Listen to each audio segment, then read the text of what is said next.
इस्तेमाल करती रही है और इसी को इस्तेमाल करती रही है। हम हमेशा अपने दूसरे गैर अहमदी भाइयों को गैर अहमदी मुसलमान लिखते हैं। जहां तक कुफ्र का ताल्लुक है, जो महदी का मुनकिर है उसके पास उसको मुतल्लिक महदी का काफिर कहने के बगैर हमारा चारा नहीं, और कुरान कहता है, और मसीह का जो मुनकिर है उसको भी शामिल कर लीजिए, तो कुरान कहता है कि मसीह को मोहम्मद रसूल से अलग करने का कोई हक नहीं, किसी रसूल को भी किसी दूसरे से अलग करने का हक नहीं। और जहां तक इस बात का ताल्लुक है, नबूवत की बहस आपने उठाई कि मैं नबी नहीं, मसीह मौत को नबी नहीं मानता, तो कुरान ने यही बात तो कही है कि मसीह मौत को एक नबी का दूसरे नबी के साथ फर्क करना यह कुफ्र है। किसी एक नबी की नबूवत का इनकार भी कुफ्र है। तो बात तो वही है कि मसीह मौत नबी थे कि नहीं, और मसीह मौत की नबूवत के मुतालिक मुसल्लमा अकीदा है तमाम मुफ्तियान का। और नवाब सदीक हसन खान जब इसकी आवाज बुलंद करते हैं तो सारे फिरके शामिल हैं। मन क़ाल बिसल्ब नबूवतिही फ़क़द कफ़र हक़्क़न, जिस शख्स ने भी मसीह मऊद की नबूवत का कि सलब का अकीदा कहा, यानी वो नबूवत छीनी गई थी उनसे, वो बगैर नबूवत के हैं, उसने पक्का कुफर किया है। तो जमात अहमदिया की तायीद में कुरान है, अहादीस हैं, आपके उलमा के फतवे हैं। आज भी ये उलमा मिंबरों पर चढ़कर ये ऐलान कर दें कि हमारे नज़दीक मसीह मऊद जब भी आएगा उसके मुनकिर को काफिर नहीं कहा जाएगा, बल्कि उसके मानने वाले अगर उसके मुनकिर को काफिर कहेंगे तो वो खुद काफिर हो जाएंगे, और मुनकिरीन का हक होगा कि वो फैसला करें कि इनको दायरा इस्लाम से बाहर फेंक दिया जाए। ये आज करके दिखा दें, पिछली बात तो छोड़िए। एक मौलवी इनको नहीं मिलेगा जो इस आवाज के साथ किसी मेंबर पे खड़ा हो। वो खड़ा होगा तो बाकी लोग उसकी टांगें काट लेंगे, टांगें खींच लेंगे और जुबान काट देंगे। वो कहते हैं, मौलवी तो कहते हैं जुबान को गुद्दी से निकाल दिए, उनको मुहावरा बहुत पसंद है। जो मौलवी आज ये कहे, बाकी मौलवी यही कहेंगे कि हम तेरी जुबान गुद्दी से खींच लेंगे। तो होता कौन है ये कहने वाला कि मसीह मऊद के मुनकिर अगर बाकियों को काफिर कहें ना, मसीह मऊद के मानने वाले अगर मुनकिरीन को काफिर कहें तो मसीह मऊद के मानने वाले दायरा इस्लाम से खारिज हो जाएंगे। ये कहां से मंतक निकाली है? लेकिन हजरत मिर्जा नासिर अहमद साहब ने तो इस मजमून को खूब खोल खोल कर बयान फरमाया। एक मौके पर फरमाया कि ये तो हम मान लेते हैं कि तुम लोगों को कुत्ता कहते हो,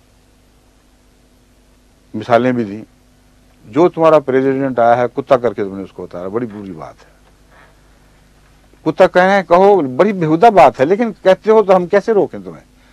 मगर ये हक नहीं कोई तुम्हें दे सकता कि किसी को कुत्ता कहो और कहो भौंकना शुरू कर दो। भौंकाओगे कैसे उसको बेचारे को? जो कुत्तों वाले गुज़ा खाए। तुम हमें ये कह रहे हो, जब तुम हमें इस्लाम की गुज़ा खाने से रोकते हो तो कहते हो हम तुम्हें कुत्ता समझते हैं इसलिए कुत्तों वाले खाने खाओ। हमने कब तुम्हें कहा है कि हम तुम्हें गैर मुस्लिम समझते हैं या काफिर समझते हैं? तो नमाजें तर्क कर दो, मस्जिदों के नाम बदल दो, हज बंद कर दो, ये कब मुतालबा किया? ये दिखाएं तो सही कहीं।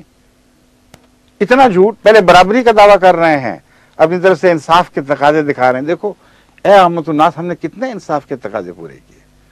मैंने मिर्जा से पूछा आप हमें क्या समझते हैं? उन्होंने कहा काफिर। फिर हमें भी हक है, और यही बात हमने कही है। इसमें फर्क क्या है? फर्क ये है, जब मिर्जा साहब ने आपको काफिर कहा तो हरगिज आपका नाम तब्दील करने का मुतालबा नहीं किया, हरगिज आपका मजहब तब्दील करने का मुतालबा नहीं किया, हरगिज आपको ये नहीं कहा कि कुरान पढ़ोगे तो तुम्हें फांसी चढ़ाया जाएगा, ला इलाहा इल्लल्लाह पढ़ोगे तो तुम पर हद के रसूल का मुकदमे दायर किए जाएंगे। ये मसला कब पेश किया था किसी अहमदी ने? दिखाओ तो सही। सैकड़ों उलमा बैठे रहे, सारी सारी रात तुम्हारे दफातर खुले रहे हैं, मजहबी उमूर के भी और कानून के भी, और छानबीन हो रही थी काबिल एतराज बातें निकालने की। एक हवाला मैं मांग रहा हूं आपसे, हज़रत मसीह मौद का नहीं, खुलफा का नहीं, मिर्जा बशीर अहमद साहब का, उनका हवाला निकाल दो, चलें उनको छोड़ दें।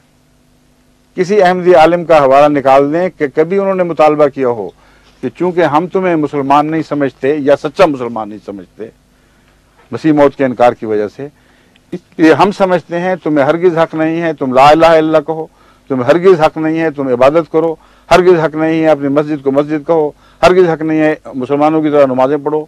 مسلمانوں والی وہ تمام نیک باتیں جن کا قرآن حکم دیتا ہے ان پر عمل درآمد کا حق تم سے چھینا گیا ہے۔ کیوں؟ ہم تمہیں مسلمان نہیں سمجھتے۔ یہ جہالت ہے جو آپ نے کی ہے، یہ کیوں نہیں بتاتے دنیا کو؟ انٹرویو دینے ہیں تو یہ باتیں کھل کے بتائیں، پھر انہوں نے ہم سے یہ کیا، ہم نے ان سے یہ کیا، اب بتائیں کہاں انصاف ہے، کہاں برابری ہے؟ بات اتنی ہے جو چوہے ظفر اللہ خان صاحب نے بیان کی تھی نذیر صاحب کو۔ چوہے نذیر احمد صاحب نے جب عدالت میں ان سے پوچھا آپ ہمیں کیا سمجھتے ہیں، انہوں نے کہا جو آپ مجھے سمجھتے ہیں، بات ختم ہو گئی، برابر ہو گیا۔ یہ برابری ہے۔ لیکن جو ہم آپ کو نہیں سمجھتے وہ آپ کو ہمیں سمجھنا اور ہم سے منوانا زبردستی، یہ حق کہاں سے آ گیا؟ یہ تو اللہ نے نہ رسول کو دیا، نہ کسی خلیفہ کو، نہ امت کو۔ سارے قرآن میں یہ حق کسی انسان کو تفویض نہیں ہوا، تاریخ مذہب میں یہ حق کسی کو تفویض نہیں ہوا۔ ہاں جو مذہب کے منکر تھے ان کو تھا، میں تاریخ کو تو نہیں جھٹلا سکتا۔ کون تھا جو یہ کہتا تھا جو آج آپ ہمیں کہہ رہے ہیں؟ محمد رسول اللہ عیسائیوں کو کہا کرتے تھے کہ ہم تمہیں سچا عیسائی نہیں سمجھتے، اس لیے بائبل پر عمل چھوڑ دو۔ قرآن کہتا تھا بائبل پہ اگر تم عیسائی ہو تو ہم سمجھتے ہیں جھوٹ بول رہے ہو، عمل تو کر کے دکھاؤ۔ عمل کیوں نہیں کرتے؟ کیسی عقلیں تم لوگوں کی ماری گئی ہیں؟ قرآن کو بھول گئے، رسول اللہ صلی اللہ علیہ وسلم کے مسئلے کو بھول گئے، بنیادی انصاف کے تقاضوں کو بھول گئے۔ وہ آواز جو قرآن نے اٹھائی تھی وہ نہیں اٹھا رہے کہ اے احمدیو ہم تمہیں مسلمان نہیں سمجھتے، اچھا پھر اگر تم مسلمان ہو ٹھیک ہے چلو قرآن پہ عمل کرو، نمازیں پڑھو، سچ بولو، رسول اللہ علیہ وسلم پر درود بھیجو، کلمہ لا الہ الا اللہ پڑھو، حج کرنے جاؤ، پھر ہم تمہیں مسلمان سمجھیں گے۔ کبھی یہ آواز بھی اٹھائی ہے؟ وہ اٹھا رہے ہو جو محمد رسول اللہ کے دشمن اٹھاتے تھے، اور یہ آواز اٹھا کر تم نے ہماری تکفیر نہیں کی، اپنی تکفیر کر لی۔ وہ شاخ کاٹ دی جس پہ تم بیٹھے ہوئے تھے۔ وہ اعلان کر رہے جو ابو جہل کر رہا تھا۔ ابو جہل کا اعلان تھا محمد رسول اللہ کو عبادت کا حق نہیں ہے، اس لیے کہ ہم ان کو مسلمان نہیں سمجھتے۔ یہ جھگڑا تو اس وقت چلا تھا، یہ کون سا نیا جھگڑا ہے؟ پہلی بات چلا ہی اس وقت ہے۔ کفار مکہ کہتے تھے محمد رسول اللہ مسلمان نہیں ہے۔ محمد رسول اللہ نے فرمایا بے شک کہتے رہو، کیا فرق پڑتا ہے، ہم نے اللہ کو جان دینی ہے۔ ان کی زبانیں نہیں کاٹی کہ تم مسلمان نہیں کہتے اس لیے ہم تمہیں حق نہیں دیتے کہ تم اپنے مذہب پر بھی عمل کرو۔ وہ کہتے تھے چونکہ ہم تمہیں مسلمان بھی نہیں سمجھتے، تمہیں لا الہ الا اللہ کہنے کا حق نہیں، تمہیں محمد رسول اللہ کہنے کا حق نہیں، تمہیں مساجد بنانے کا حق نہیں، تمہیں مساجد کو مساجد کہنے کا حق نہیں، تمہیں نمازیں پڑھنے کا حق نہیں ہے، تمہیں خانہ کعبہ کا طواف کا حق نہیں ہے۔ کس نے حق روکے تھے؟ آپ تاریخ کا تو مطالعہ کر لیتے اسمبلی میں جانے سے پہلے۔